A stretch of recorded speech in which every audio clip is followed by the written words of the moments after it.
So, when a yogi uses bhasma or vibhuti, vibhuti means… the word vibhuti means one who has attained a certain capability is a vibhuti. So, ash is being referred to as that which has attained a certain capability. Ash is made in different ways. A yogi always uses ash from a cremation ground. So, all the stories that you hear about how Adi Yogi always resided in the cremation ground is because… You're looking terrified, Mom? You… not you? You okay? Cremation ground is okay. All of us will make use of the service someday, okay? You may not go to a restaurant, you may not go to a disco, you may not go to your golf course, but we will all go make use of that one service, isn't it? Yes? Other things by choice. This we will make use, isn't it? So, there's nothing to be terrified about, it's a place we have to go. We better go gracefully. So always these stories about how he hung around cremation grounds, it's not that always he lived there, it is just after morning shower, they went to the cremation ground looking for the ashes for the day. For householders, people who are holding on to their houses, for householders, we made other kind of ash. We made it from… the next best thing that we did was cow dung. We burnt it and made ash. This is also good, it does certain things. It opens up your receptivity in a certain way.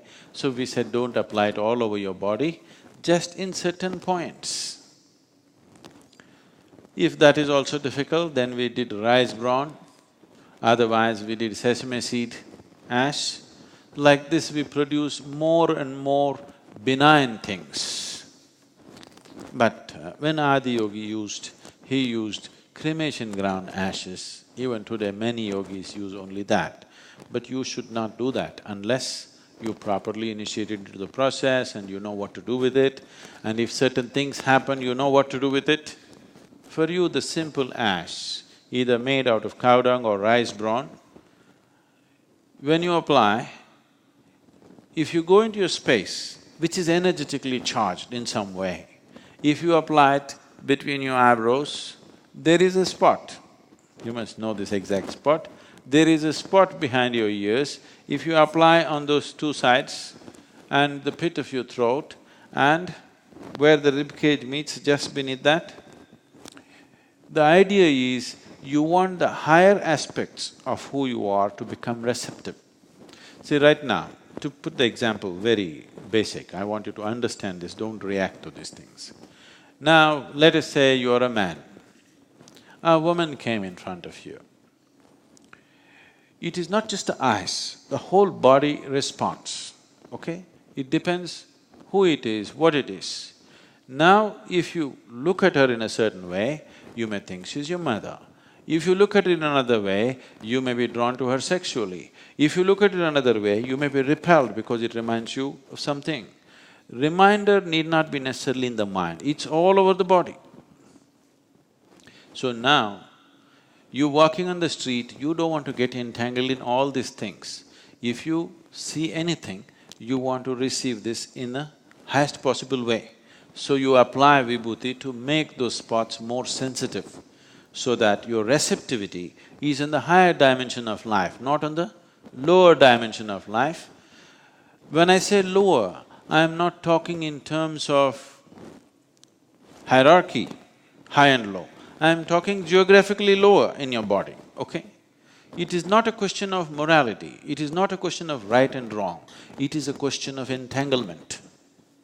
If you receive from higher dimensions within you, there is no entanglement. If you receive the same thing from lower dimensions, the same thing will become entangling in process.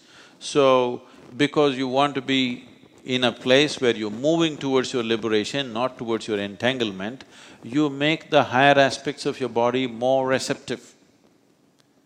Even all the women are, the Indian women are supposed to put a red spot to make them receptive here, not somewhere else. If some other part of the body receives, it responds in a different way. If it receives here, it responds in a different way. They must be using this red thing made out of turmeric.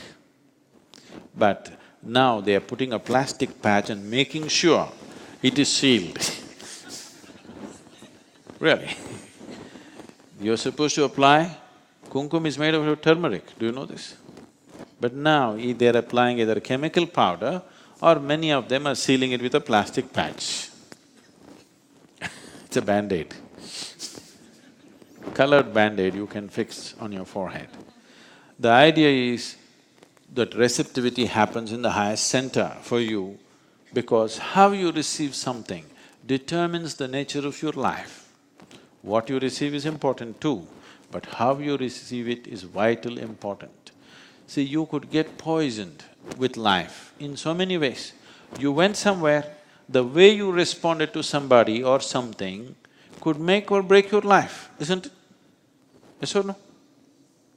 Many times, the way you respond to a certain human being or a certain situation could either make your life or break your life. Some people make it, some people break it, isn't it?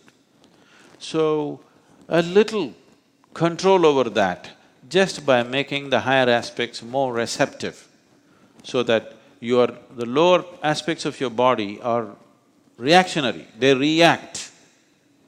This is a response. It will give you a chance to respond to it sensibly rather than simply reacting. When you simply react, you get enslaved and entangled to many things. When you respond, you are living your life by choice.